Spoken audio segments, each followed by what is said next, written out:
کہ صاحب میں تو یہ نہیں کھاؤں گا، میں تو اس کے پاس بھی نہیں جاؤں گا، میں تو اسے برا سمجھتا ہوں، میں یہ کام نہیں کروں گا، جس بہت سے جوانی میں رنڈوا ہو جائیں، میں تو اب نکاح نہیں کروں گا۔ اب کیوں نہیں کرے گا؟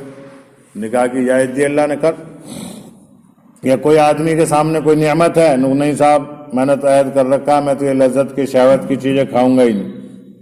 صحابہ کرام کو واقعہ جنہوں نے قسم کھائی تھی، ایک نے یوں کہا تھا میں شادی نہیں کروں گا، ایک نے یوں کہا تھا کہ میں رات میں عبادت کروں گا، دن میں روزہ رکھوں گا۔ اللہ کے رسول کو پتہ چل گیا ان باتوں کا۔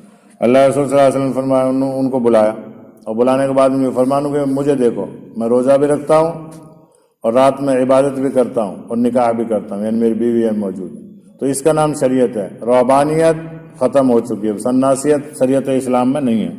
ترک دنیا اگر حدود الہیہ کے اندر ہو تو جائز ہے، ورنہ حرام ہے۔ دنیا کا چھوڑنا حدود شرعیہ کے اندر ہونا ضروری ہے۔ ایسا نہیں کہ ایک آدمی نے کہا ہم تو اب دین کا کام کریں گے، ہم نہیں کر رہے اب کچھ بھی، ہم تو نہ بیوی کے حق ادا کریں گے، نہ بچوں کا، نہ ماں کا، نہ باپ کا، نہ پڑوسیوں کا، نہ جماعتوں کا، نہ مسجدوں کا، نہ مدرسوں کا، اور ہم تو اب سب دین کے لیے ہو گئے صاحب۔ یہ جائز نہیں ہے۔ کیوں جائز نہیں ہے؟ کہ حقوق اللہ اور حقوق العباد ان دونوں کی ادائیگی کا نام ہی دین ہے۔ لیکن اب ہم کیا کرتے ہیں؟ ہم اس میں پھر تھوڑا سا معاملہ ملتا ہے جواز کا، اسے لازم کر لیتے ہیں کہ صاحب بیوی بچوں کا پالنا بھی تو ضروری ہے۔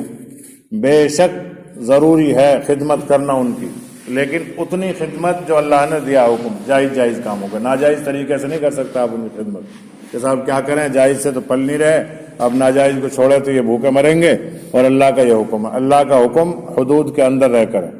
مذکورہ آیات میں یہ بتلایا گیا کہ اگرچہ ترک دنیا اور ترک شہوات اور لذات ایک درجے میں محبوب اور پسندیدہ ہیں، مگر اس میں بھی حدود الہیہ سے تجاوز کرنا مذموم اور حرام ہے، جس کی تفصیل یہ ہے کہ کسی حلال چیز کو حرام قرار دینے کے 3 درجے ہیں۔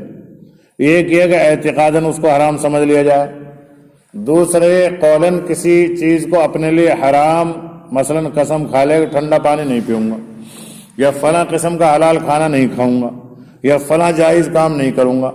تیسرے ایک اعتقاد اور قول تو کچھ نہ ہو، محض عملاً ہمیشہ کے لیے کسی حلال چیز کو چھوڑ دینے کا عزم کر لے۔ یہ 3 درجے بتلائے۔ وہ ایک الگ بات ہے صاحب، مجبوری ہے کسی کو کہ گوشت کھانے سے پیٹ خراب ہوتا، مت کھاؤ، گوشت کھانے کو من نہیں کرتا، مت کرو، تمہارا من کرے یا نہ کرے، لیکن حرام مت سمجھو اسے، کیونکہ جس چیز کو آدمی حرام سمجھتا ہے اس سے انسان کے دل میں نفرت اور قباحت پیدا ہوتی ہے۔ نہ قول سے سمجھے، نہ عمل سے سمجھے، نہ اعتقاد سے سمجھے۔ پہلی صورت میں اگر اس چیز کا حلال ہونا قطعی دلائل سے ثابت ہو تو اس کو حرام سمجھنے والا قانون الہی کی صریح خلاف ورزی کی وجہ سے کافر ہو جائے گا۔ جس چیز کو اللہ نے تو حلال کیا ہے تم اسے حرام سمجھنے لگو تو آدمی پھر کفر تک پہنچے گا۔ اور دوسری صورت میں اگر الفاظ قسم کھا کر اس چیز کو اپنے اوپر حرام قرار دے دیا تو قسم ہو جائے گی۔ قسم کے الفاظ بہت سے ہیں جو کتب فقہ میں مفصل مذکور ہیں، ان میں ایک مثال یہ ہے کہ صراحتاً کہے کہ میں اللہ کی قسم کھاتا ہوں فلاں چیز نہیں کھاؤں گا یا فلاں کام نہیں کروں گا، یا یہ کہے کہ میں فلاں چیز یا فلاں کام کو اپنے اوپر حرام کرتا ہوں۔ اس کا یہ حکم ہے کہ بلا ضرورت ایسی قسم کھانا گناہ ہے، اس پر لازم ہے کہ اس قسم کو توڑ دے اور کفارہ قسم ادا کرے، جس کی تفصیل آگے آئے گی۔ تیسری قسم جس میں اعتقاد اور قول سے کسی حلال کو حرام نہ کیا ہو بلکہ عمل میں ایسا معاملہ کرے جیسے حرام کے ساتھ کیا جاتا ہے کہ دائمی طور پر اس کو چھوڑنے کا التزام کرے، اس کا حکم یہ ہے اگر حلال کو چھوڑنا ثواب سمجھتا ہے تو یہ بدعت اور رہبانیت ہے، جس کا گناہ عظیم ہونا قرآن و سنت سے منصوص ہے، اس کے خلاف کرنا واجب اور ایسی پابندی پر قائم رہنا گناہ ہے۔ ہاں اگر ایسی پابندی بنیت ثواب نہ ہو بلکہ کسی دوسری وجہ سے ہو، مثلا کسی جسمانی یا روحانی بیماری کے سبب کسی خاص چیز کو دائمی طور پر چھوڑ دے تو اس میں کوئی گناہ بھی نہیں۔ بعض صوفیاء کرام اور بزرگوں سے حلال چیزوں کے چھوڑنے کی جو روایت منقول ہیں وہ سب اسی قسم میں داخل ہیں کہ انہوں نے اپنے نفس کے لیے ان چیزوں کو مضر سمجھا یا کسی بزرگ نے مضر بتلایا اس لیے بطور علاج کے چھوڑ دیا، اس میں کوئی مذائقہ نہیں۔ آخر آیت میں فرمایا کہ وَلَا تَعْتَدُوا إِنَّ اللَّهَ لَا يُحِبُّ الْمُعْتَدِينَ، یعنی اللہ کی حدود سے آگے نہ بڑھو۔ کیونکہ اللہ تبارک و تعالیٰ ایسے بڑھنے والوں کو پسند نہیں فرماتے۔ حد سے بڑھنے کا مطلب یہ ہے کہ کسی حلال چیز کو بلا کسی عذر کے ثواب سمجھ کر چھوڑ دے، جس کو ناواقف آدمی تقوی سمجھتا ہے، اور اللہ تبارک و تعالیٰ کے نزدیک وہ تعدی اور ناجائز ہے۔ اس لیے دوسری آیت میں فرمایا کہ واتقوا اللہ الذی انتم بہ مؤمنون، یعنی جو رزق حلال پاک اللہ تبارک و تعالیٰ نے آپ کو دیا ہے اس کو کھاؤ، اور اللہ تبارک و تعالیٰ سے جس پر تمہارا ایمان ہے اس اللہ سے ڈرتے بھی رہو۔ اس آیت شریفہ میں واضح فرمایا کہ حلال پاک چیزوں کا ثواب سمجھ کر چھوڑ دینا تقوی نہیں ہے۔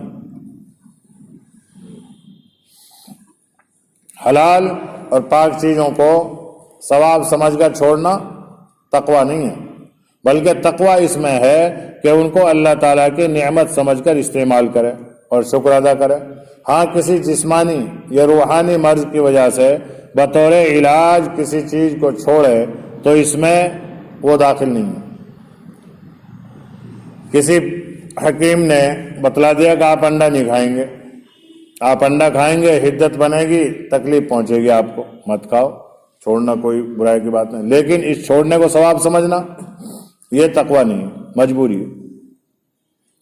ایسے ہی گوشت ہے، گرمی پیدا کرتا ہے، کسی بزرگ نے یا کسی پیر نے یا کسی مربی نے آپ کو بتلا دیا کہ آپ گوشت مت کھانا، کیوں گوشت کھائیں گے شریر کے اندر حرارت پیدا ہوگی، قوت نفسانیہ بڑھے گی، قوت نفسانیہ جب بڑھے گی تو تمہاری توجہ ذکر سے ادھر ادھر ہٹے گی، تو ایسے وقت میں اس کو چھوڑنے میں کوئی ممانعت نہیں ہے، لیکن اس کو چھوڑنے کو ثواب سمجھنا یہ صحیح نہیں ہے، یہ گناہ ہے، بلکہ یوں سمجھا جائے گا کہ میں تو بطور علاج کے اس چیز کو چھوڑا ہوا ہوں، مجھے نقصان دیتی ہے یا مجھے اس سے نقصان محسوس ہوتا ہے، حالانکہ پاک ہے، حلال ہے، جائز ہے، کوئی برائی نہیں ہے، لیکن مجھے سوٹ نہیں کرتی۔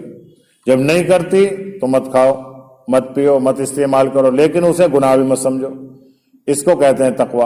اور آخر میں اللہ تبارک و تعالیٰ نے پھر وہی مربیانہ انداز اختیار فرمایا کہ ایمان والو اللہ سے ڈرو۔ آخر میں پھر یہ بھی بتلا دیا اللہ نے کہ ان چیزوں میں کچھ نہیں ہے، ان چیزوں سے مت ڈرو، ڈرو تو صرف اللہ سے۔